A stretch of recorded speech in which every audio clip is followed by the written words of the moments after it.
You would have thought after putting up 36 runs in a series, this team would be riding high and be able to take that momentum into a series against their probable head-to-head opponents for this AL East, and instead, the Yankees got the humbling of a lifetime. What's going on, guys? It's the King of 161st Street. I'm back with another video, and let's start off with this last game. 7-2 the final, completes a 3-1 series win for Baltimore. And to me, this series and this game was a huge step back for Carlos Rodon. At the beginning of the game, he looked sharp. I was about to put up on Twitter, oh, this is the sharpest I've seen Carlos Rodon. And then that third inning came. And look, were some of those pitches not in home run spots? Did he not miss his spot fully? Right. It wasn't the worst spots in the world, but they weren't amazing spots. The commentary crew was really giving him a pass on those home runs, kind of being like, damn, this ball is carrying today. The ball is carrying out. That's why he got that home run. No, those were just not amazing spots. They were able to get to them and be able to put damage on the board. The only thing I will give him is the Adley Rutschman double.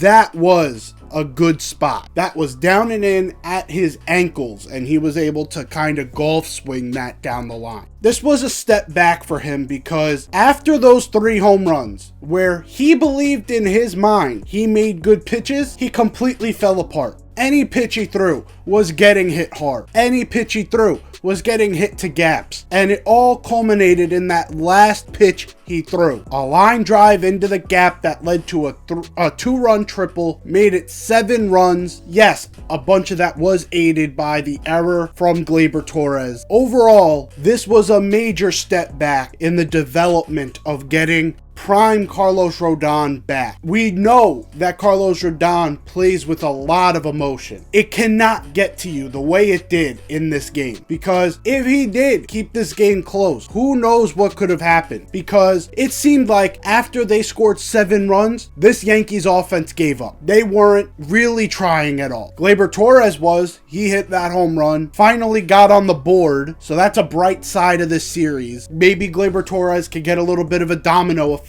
kind of get back on track right away. Overall, this game from Carlos Rodon kind of is the sentiment for the entire series. We got humbled, and there's no ifs, ands, or buts about it. The only player that I could say had an amazing series was Luis Gil, and I will keep saying it. I have said it, and I will always say it until people start listening to me. Luis Gil is the 5th starter on this team. Yesterday, or the other day, he proved just how valuable that arm is. When he is locked in like he was the other day, he is unhittable. That fastball had amazing life. He had his amazing changeup in there. He was able to mix pitches so well. And you know what the craziest part about it is? He outdueled Corbin Burns.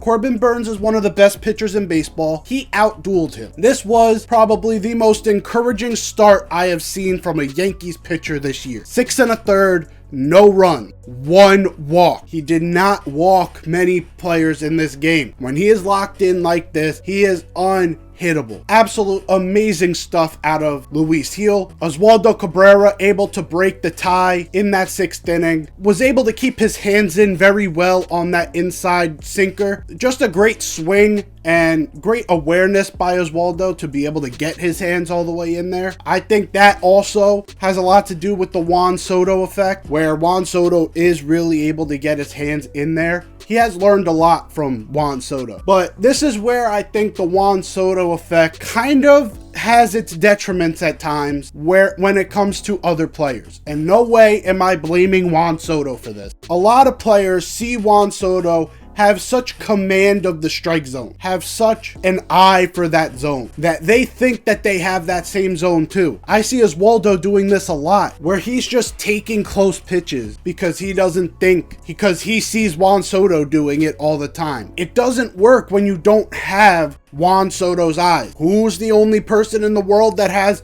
Juan Soto's eye for the plate? Juan fucking Soto. So you're seeing a lot of these guys trying to command the zone the way Juan Soto does, and they're getting punched out in 3 pitches. I see that from Oswaldo. I see that from Anthony Volpe. I see that from a lot of guys on this team. Juan Soto has an innate ability to know the zone and know what is in and what is out. He's the only one on the team with that real ability, especially with Aaron Judge not in the best of form right now. He used to be one of those guys that had a real knack for it. When he was taking those down and away pitches, he really had a knack for his zone. Juan Soto has that knack and no one else on the team does. So everyone has to stop acting like they have that innate ability. See the strike zone. Anything close with 2 strikes, you should be swinging, unless your name is Juan Soto. Anyways, this series was a whole bunch bad curled into this. I'm also going to come on here and tell you to not overreact. I get the people who are saying it doesn't matter that it's April. These are such important games that this is a devastating blow. And you know what? I could agree with that. It is April, but yes, this was a humbling loss. This was an important series that we were not able to capitalize on. Can we please have a tiny bit of patience here? We are doing this without our ace and without our traditional leadoff hitter. And yet we are still 19-12, and I get it. 8-10 since the explosive start of the season. Let's try and have a little bit of confidence here that we are able to turn this around,